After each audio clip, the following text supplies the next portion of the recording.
Assalamualaikum warahmatullahi wabarakatuh. Salam sejahtera bagi kita semua.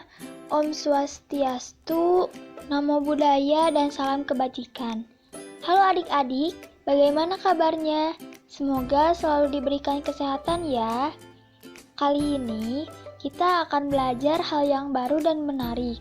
Bagaimana? Pasti sudah tidak sabar ya. Ada yang tahu itu gambar apa? Wah, pada bingung ya. Tetapi adik-adik pernah melihat atau bahkan sering melihat gambar ini di sekitar desa adik-adik kan? Yap, itu namanya biopori. Tapi tahu gak adik-adik, biopori itu berguna untuk apa? Dan kenapa biopori tersebut ada di sekitar daerah kalian? Penasaran kan? Yuk kita simak penjelasannya. Jadi, biopori yang adik-adik lihat itu adalah hasil dari program PHP 2D kami yang berjudul Pemetaan BNB atau Biopori dan Biweb berbasis Internet of Things guna menanggulangi banjir di Desa Wangunsari, Kecamatan Lembang, Kabupaten Bandung Barat. Hah? PHP 2D itu apa sih, Kak? Nah, PHP 2D ini bukan makanan ya adik-adik, melainkan singkatan dari Program Holistik Pembinaan dan Pemberdayaan Desa, atau lebih singkatnya adalah kegiatan yang kakak-kakak lakukan di suatu desa agar kita bisa menyelesaikan suatu permasalahan yang ada dan menciptakan hubungan yang baik dengan masyarakat sekitar untuk memajukan Indonesia serta desa tersebut. Program ini dilakukan oleh kakak-kakak mahasiswa Universitas Pendidikan Indonesia dari UKM atau unit kegiatan mahasiswa yang sama. Atau kalau di sekolah adik-adik mirip dengan ekstrakurikuler, yaitu UKM Lepim atau Lembaga Penelitian dan Pengkajian Intelektual Mahasiswa. Kakak-kakak ini hampir setiap minggunya dari Juni lalu hingga November berkunjung ke Desa Wangunsari, Kecamatan Lembang, Kabupaten Bandung Barat, atau daerah yang adik-adik tempati untuk melaksanakan program ini. Terus, memangnya ada masalah apa sih di Desa Wangunsari ini, Kak? Desa Wangunsari memang indah dan kaya akan berbagai macam tanaman atau bahkan peternakannya. Namun, di desa ini karena sering hujan dan permukaan tanah yang curam, mengakibatkan sering terjadinya banjir. Nah, bencana banjir tersebutlah yang menjadi permasalahan utama.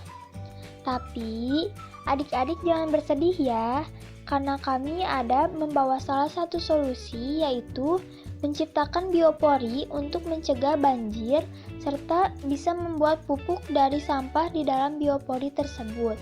Menarik sekali kan adik-adik?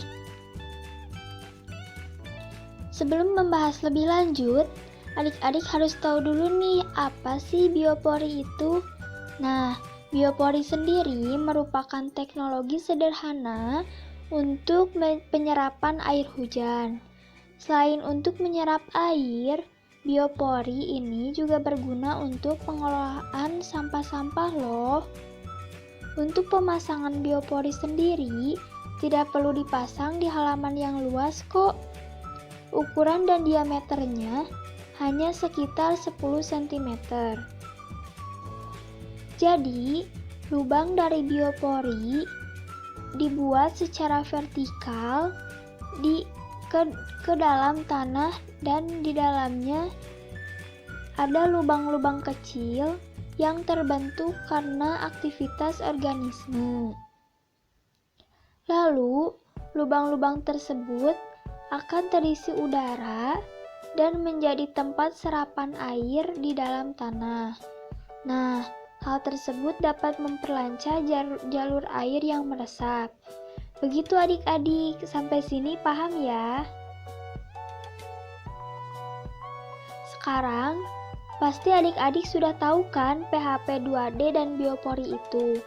Nah, Dalam lubang biopori nantinya akan dimasukkan sampah organik. Adik-adik, coba jawab, apakah ini sampah organik? Yap, betul sekali. Itu adalah contoh sampah organik atau sampah yang mudah terurai secara alami. Lalu, apakah gambar di atas adalah sampah organik? Yap, gambar di atas bukan contoh sampah organik, tetapi contoh dari sampah anorganik atau sampah yang sulit dan tidak dapat terurai secara alami. Gimana nih adik-adik? Sekarang sudah tahu ya bedanya sampah organik dan sampah anorganik? Lalu, gimana sih Kak cara masukin sampah tersebut ke dalam biopori? Nah, caranya sederhana banget kok. Hal pertama yang harus diperhatikan adalah jenis sampahnya ya. Kita harus memilih sampah organik dan yang efektif dapat dimasukkan ke dalam lubang. Hayo, jangan sampai lupa ya.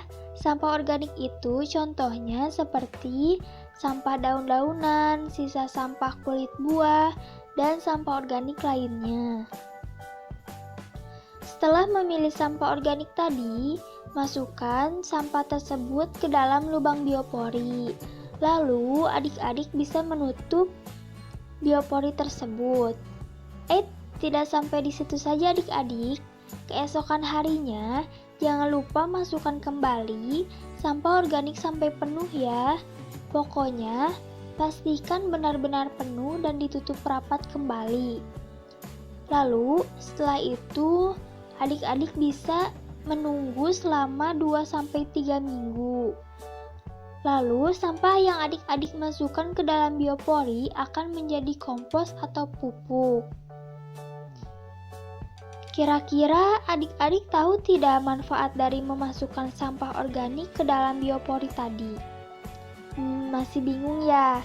Jadi, manfaatnya agar biopori yang sudah diisi sampah organik tersebut bisa berubah menjadi kompos atau pupuk organik setelah adik-adik menunggu. Wah, seperti sulap ya. Lantas, apa sih kompos itu?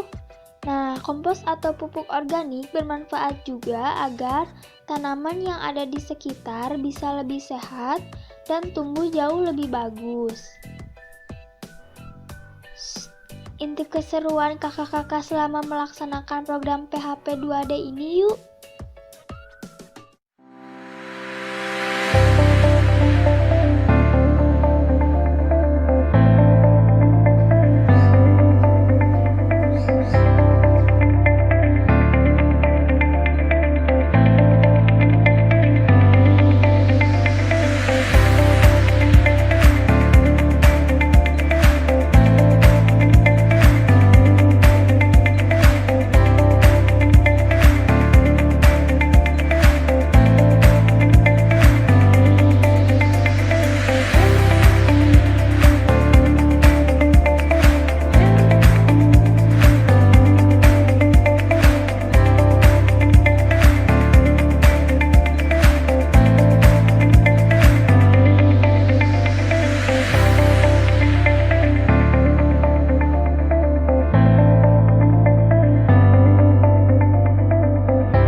Setelah adik-adik belajar mengenai biopori dan sampah, simpulan yang bisa kakak sampaikan adalah bahwa sampah juga termasuk hal yang berguna loh, karena bisa disulap menjadi pupuk organik melalui biopori yang ada di sekitar desa Wangunsari.